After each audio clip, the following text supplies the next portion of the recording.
I think what we see on stage with Joe Biden, Jake, is very clearly a cognitive decline. Okay. That's what I'm referring to. It makes me uncomfortable. You have no I can't. This is so amazing. It's so amazing to me and try and figure out an answer. A cognitive decline. Well, you're trying to tell me that what I was suggesting was I think that you were mocking his stutter. Yeah, I think you were mocking his stutter, and I think you have absolutely no standing to diagnose somebody's cognitive decline. I would think that somebody in the Trump family would be more sensitive to people who do not have medical licenses diagnosing politicians from afar. In our 2020 lead today, President Trump's niece, who is a clinical psychologist, is calling on the American Psychiatric Association to drop the so-called Goldwater rule, which bars mental health professionals from diagnosing public figures that they have not examined in person. Mary Trump says that psychiatrists, quote, know what's wrong with my uncle. And she says it's time they tell voters. And Mary Trump joins us now. She's also the author of Too Much and Never Enough, How My Family Created the World's Most Dangerous Man. I think what we obviously got to talk about Jake Tapper today. This guy, piece of work. As you just saw in that opening clip, he was fine with Mary Trump diagnosing Uncle Trump. But when Laura Trump said something about Joe Biden, oh, well, you can't, he had a major problem with it. But literally a week later, he had Mary Trump on to basically do the same thing to Uncle Trump. Piece of work, man. Piece of work. But Jake Tapper wrote a book. These folks, man, you literally cannot make this stuff up. He wrote a book basically about, and we'll get into that because I want you guys to know what he had to say about his own book. But he wrote a book about, how Joe Biden's decline and the cover up and yada, yada, yada. And now, so now he's trying to make money off of the lie that he helped to perpetuate. Right. Yeah. We don't despise these folks enough. But anyway, let's dive into some of his lies. How do you think it makes little kids with stutters feel when they see you make a comment like that? It's very clearly a cognitive decline. Okay. That's what I'm referring to. It makes me uncomfortable. You have no. I can't. This is so amazing. It's so amazing to me that try and figure out an answer. A cognitive decline. President Biden embraces his stutter, talking about it, while Trump mocks it, exaggerates it, belittles it. He's sharp physically. I mean, mentally. Yeah. I think the question is physically, right? Right. More so? Right. Right. And the guy who's his chief opponent is only 3 or 4 years younger than him. Exactly. I mean, you have questioned President Biden's age, mental fitness, ability to lead. Of those supporting Biden, you said, quote, shame on all of you pretending everything is okay. You're leading us and him into a disaster. Do you worry that you damaged him at all? I don't doubt that you got hugs and handshakes behind closed doors today, and maybe even publicly, some of them because they like you personally. But I've heard a lot of really nasty stuff about you from your Democratic colleagues. Sure. I mean, just like, what is he thinking? Exercise in narcissism. I mean, false claims to the Wall Street Journal about President Biden's mental fitness and acuity. He's 81, and his memory, it doesn't seem great. It's not horrible, but I don't understand the outrage. Quote, behind closed doors, Biden shows signs of slipping, unquote. The Wall Street Journal is owned by News Corp, which is run by the Murdochs. Beyond the headline, there is some critical nuance here. The article is mostly based on observations of Republicans, with former Speaker Kevin McCarthy the only one going on the record. They do note in the article that most of the criticism comes from Republicans. Have you heard any concerns from anyone who has met with President Biden about him seeming a little slower? No. The Russian. So you get the gist of it.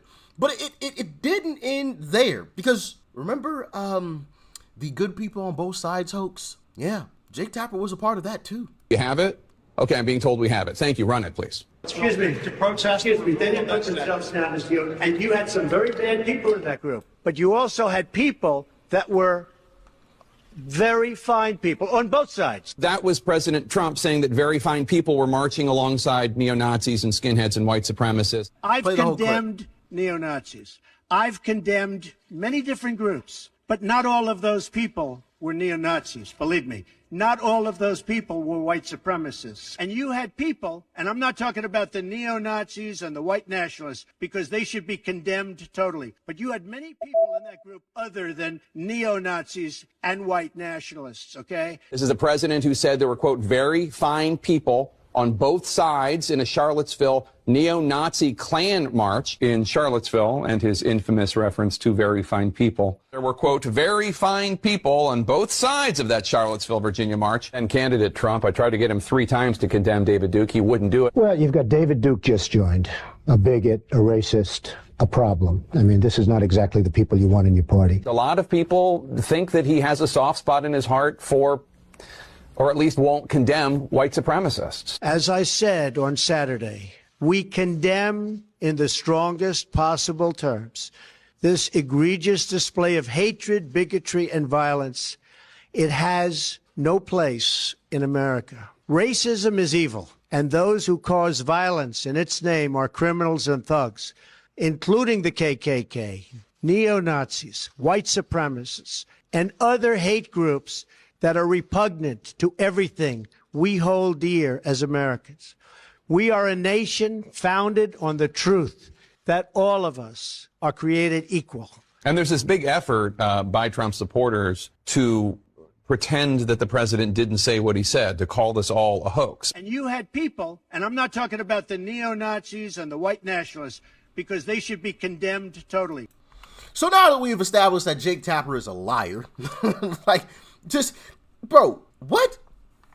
Play the whole clip. Play the whole clip. Like, yes, did he say there were very fine people on both sides? Yes. But what else did he say?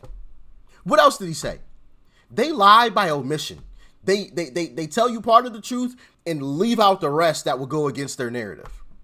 Play the whole clip. He's condemned white supremacy 1,000 times. Okay, maybe not literally 1,000 times, but he's condemned it a lot. Okay? As a matter of fact, I think I played a compilation video for you guys in a video a while back. Maybe I should bring that compilation video back. You know, maybe I should make it into a YouTube short. Actually, you know what? Maybe I will do that. You know, because this is just getting ridiculous. But let's get into Jake Tapper's book, because you guys, man, we, like I said, we don't despise these folks in mainstream media enough. Boy, I tell you.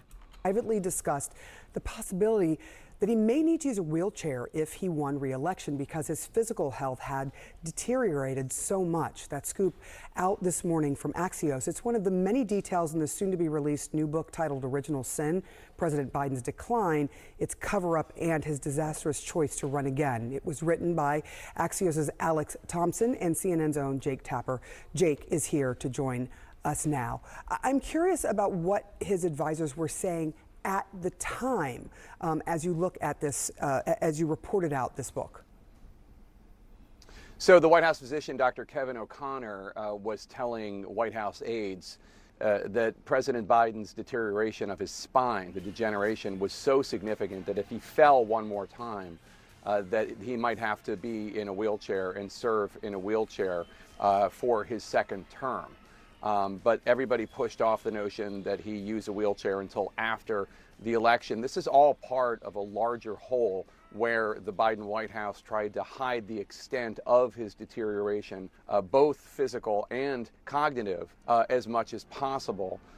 In fact, as we all know, we all saw, as his shuffling gait got worse and worse from 2003 to 2004, they started putting aids around him as he walked to Marine One, the helicopter. That was to kind of hide from public view how bad his gait was, how bad his walking was, his shuffling, and also in case he stumbled again to make sure somebody was there. And this is just of a piece of an overall campaign to try to conceal from the American people the extent to which the president was really struggling to do his job. That you could have reported on. We all saw it. Every single one of us saw it. We saw this man tripping over sandbags. We saw this man barely able to lift his feet. We saw this man not able to read a teleprompter. End of quote. Repeat the line. We saw this. We saw this man wandering off like a lost puppy. We saw this man being guided off the stage by Obama. We all saw it, and we talked about it. But people in mainstream media and actually I think it was Karine Jean-Pierre to be specific, called them cheap fakes. Cheap fakes. Those are right-wing cheap fakes. Those videos that are being put out, Those are cheap fakes. They all covered for. Aren't these folks supposed to be journalists? Do some journalism. Do some research. So this whole notion of, well, I didn't know because the Biden administration was lying to me. That's BS. I almost cursed. That's BS.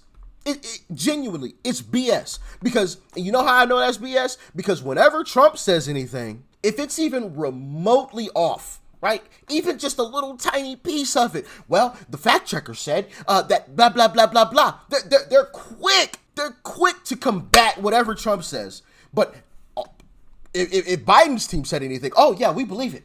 Oh, you said Biden's totally fine? Even though we saw all this stuff? Okay, great. Guys, I'm here to report today, Joe Biden's completely fine. Do you think they would ever do that for Uncle Trump? That's a rhetorical question. We all know the answer to that. It's a no. H-E double hockey sticks no. No.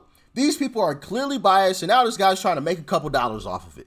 I hope this book flops. I hope this book doesn't sell a single copy. Not a single copy. That is ridiculous. Ridiculous. Lying to the American people, and now you're trying to make money on the back end off of lying to the American people. You have an entire White House press corps, though, following him around.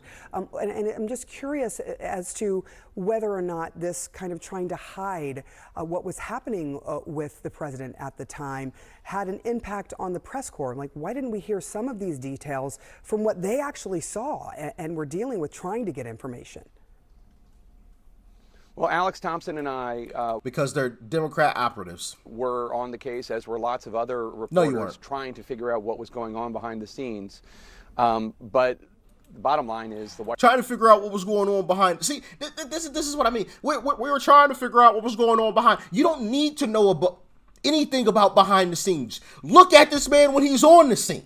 He can't even read a teleprompter correctly. What are you talking about? We're trying to figure out what's going on behind the scenes. He's stumbling over sandbags. He can't even walk up steps properly. They had to switch him to the short stairs to get on the plane. Y'all remember that? He couldn't even walk up the stairs no more. But y'all remember when Trump walked down that ramp slowly because it was just a little bit of wet? And they went crazy. Oh my goodness, Trump's health is on a decline. Oh my gosh. Bro, it was the biggest story ever because he walked down a ramp slowly so he didn't slip on a metal ramp that was wet. But when Joe Biden had to start taking the short stairs to get on the plane, nobody said anything. Shh. We got to figure out what's going on behind the scenes. Why do you need to see that? We see him all the time. He's barely lifting up his feet. This man looks like he's about to trip over every time he takes a step. What do you mean? We try to figure out what's going on behind this. That is a load of crap. A load of crap, and he knows it. I'm sorry, but this is just total BS. White House was lying, not only to the press, not only to the public, but they were lying to members of their own cabinet. They were lying to White House staffers. They were lying to Democratic members of Congress, to donors about how bad things had gotten. And in fact, Alex and I started writing this book after the election of 2024, and we spoke with more than 200 people, most of whom, almost all of whom, were Democrats, and almost all of whom wouldn't be honest with us or wouldn't be candid with us until after the election. And then after the election, we found out all of these things that when you looked at what was going on. Wait a minute. He just contradicted himself. 200 people, most of whom, 2024, how bad things had gotten. And in fact, Alex and I started writing this book after the election. So they started writing the book after the election, okay? After the election, they started writing the book. Of 2024, and we spoke with more than 200 people, most of whom, almost all of whom, were Democrats, and almost all of whom wouldn't be honest with us or wouldn't be candid with us until after the election. And then after the election, we found out all of these things that when you looked at what was going on with President Biden at the time, it probably doesn't surprise you the extent to which he was deteriorating. But now we have anecdotes and facts about what was really going on behind the scenes with details that Democrats wouldn't share with us until after Election Day. Yeah, let's just pass the blame on to Democrats. Let's just pass it on. I'm a journalist. I'm supposed to be doing investigative work. I'm supposed to be looking into things. I'm supposed to use my eyes and my ears. But you know, I just rely on the Democrat Party, and they lied to me. Why are you there then? If you're not a journalist, if you don't use your own two eyes and your own two ears and your brain and use some critical thinking skills, why are you on television? If all you do is wait for somebody to tell you what to say and what to think, why are you there? That's my question. Why are you there? Because that's basically what he just said. I'm not allowed to use my eyes and my own ears because I saw the same things too. But when I asked the people surrounding Biden, they all lied to me and told me that everything was fine. So, I just reported that everything was fine. Really? So if they told you that all grass in America is now purple, you believe that? Even though your eyes could see that it's not purple, it's green? If they told you that the sky is now bright yellow, you just run with it? You don't use your own two eyes and see that, no, actually it's blue. Like, do y'all get my frustration? Like, none of this makes any sense. To me, it feels like he's just trying to pass the blame off to the Democrat Party, and I'm not buying it because it's a load of crap. It's a load of crap. Well, they lied to me, so I couldn't report the truth. You got two eyes and two ears and a brain. Like I said, just because they tell me the grass is purple doesn't mean I'll believe them. I can look at it. I can see it. I can watch it. I can clearly see that it's green. Just because they telling me it's purple don't mean I got it. Guys, the grass is purple. Like, no, it's green. Duh. That's basically what he's telling us he did. My goodness, man. I'm going to let y'all get out of here. I'm frustrated. Are y'all as frustrated as me? Let me know. Am I tripping? Talk to me, please. Talk to me, please. I hope this book doesn't sell a single copy. Not a single one. Not a single copy. This is just absolutely ridiculous. Anyway, thanks for tuning in as always. I greatly appreciate all of you. Thank you so much. Peace and love. I'm out.